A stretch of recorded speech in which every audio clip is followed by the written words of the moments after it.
It's the most gruesome case in New India. In Chennai, a 12-year-old girl was allegedly assaulted by more than a dozen men for 7 months. All these men are part of the residential building where they worked as security or work staff.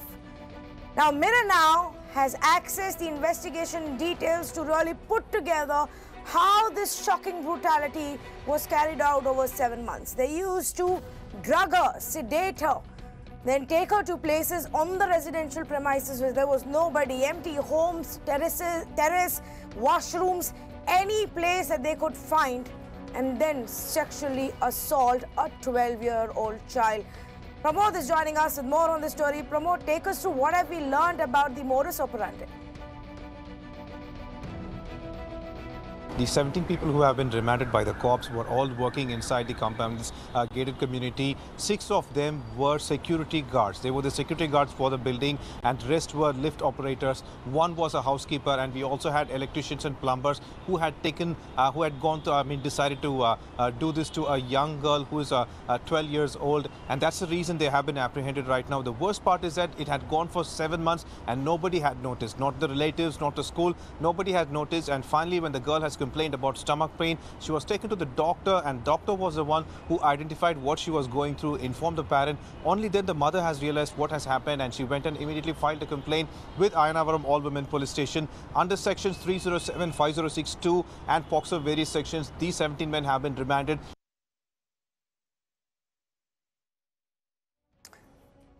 In fact, Pramod, we also understand that there was a bit of a tense situation that prevailed at the court premises when these accused were brought over. They got targeted, cornered and attacked by people who were obviously very angry with what that had happened. Now the lawyers are saying that they're not going to represent these people.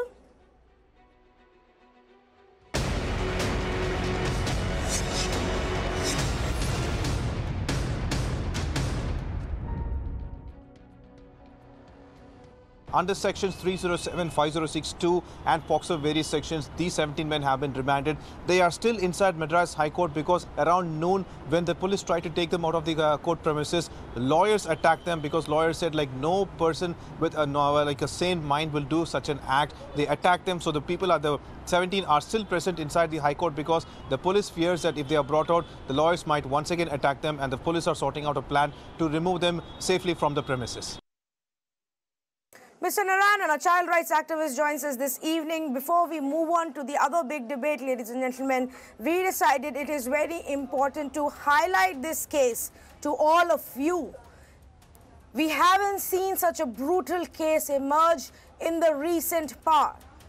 A 12-year-old with a hearing impairment, raped, sexually assaulted, drugged, threatened, in the building where she lived for 7 months, from everybody, from the guard to the lift operator to the man who came for water services to their apartment to workers who were working in that building.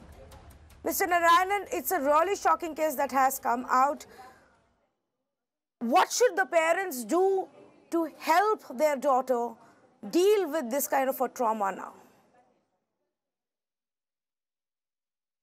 Yes, actually the parents alone will not be able to cope with the situation. In fact, parents also need counseling and support. The support system should be provided not only to the victim but victim's family too. The POCSO Act is very clear about the procedure. Not only that, the Ministry of Women and Child Development had come out in 2013 detailed model guidelines for implementation of the provisions of the POCSO Act. But it's a big question mark whether all these provisions are being followed in letter and spirit in this particular case. I was told today shockingly that even after 3 days, the Child Welfare Committee has not been informed of the crime. The child has not been produced before the Child Welfare Committee. The Child Welfare Committee has no access to the victim and the victim's family. This is truly shocking because as per the provisions of the POCSO Act, within 24 hours, the police authorities have to intimate the CWC, and CWC is the legal statutory body, legally recognized statutory body to deal with the situation, especially with regard to the victim. The accused, the police can prosecute, the courts are there. But as far as the victim is concerned, the Child Welfare Committee is the primary stakeholder to protect and provide counseling, medical intervention, medical examination, not only the victims near and dear ones also. But unfortunately, CWC has been denied access even after 3 days. So there is a huge procedural lapse in this particular case, and this is not an exception, but this is what is a norm in not only in Tamil Nadu but rest of the places in India. So POCSO Act provisions are being willfully violated. People are ignorant of the provisions of the law. They are dealing with it in an ad hoc basis, not in a systematic manner, which can protect and prevent secondary victimization of the victim.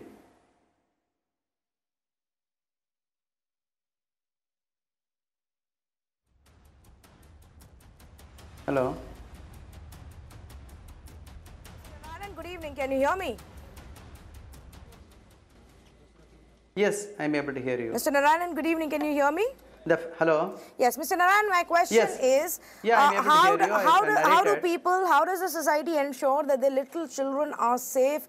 Here is an example where clearly more than one staff member, 17 at least, were in on a serious crime. So clearly, whichever agency was employed here had failed in its background checks in giving these people these very crucial jobs. No, it is not a background check. Even people like us, child rights activists, we search for answers. It's not so easy to find a solution, because here this is a horrific case, horrendous case, where ordinary service providers, ordinary people who have to provide security, who have to ensure safe lift, the watchmen, the plumbers, and all these people who have to provide service in a gated community, all these people are not hardcore criminals. They have come here for a living. They have come here for a job, in search of a job. They have got a job and they are to provide the service. But they used an opportunity to abuse a victim systematically. They turned into hardcore criminals, and ordinary people turning into hardcore criminals. So background check alone will not help. And again, gated community is not a solution. CCTV cameras is not a solution. We need to address the larger malaise that is there in our society. I am searching for words. It's such a rotten society. This is a crime against humanity, organized and done systematically by ordinary people. They are not criminals. They are ordinary people. They turned into criminals when opportunity was available for them. They had no fear of law. They had no fear of getting caught, and that is why the crime went on for more than 6 to 7 months. All right, Mr. Narayan, thank you so much for joining us with your expert opinion, because we just want to bring the attention of our viewers to say that this happens. This can happen, and so please be extremely careful of those who are around you. You have to take the responsibility of ensuring the safety of your child. We will ensure that justice is done in this specific case, and those who brutalized that poor little 12-year-old girl for 7 months are brought to book.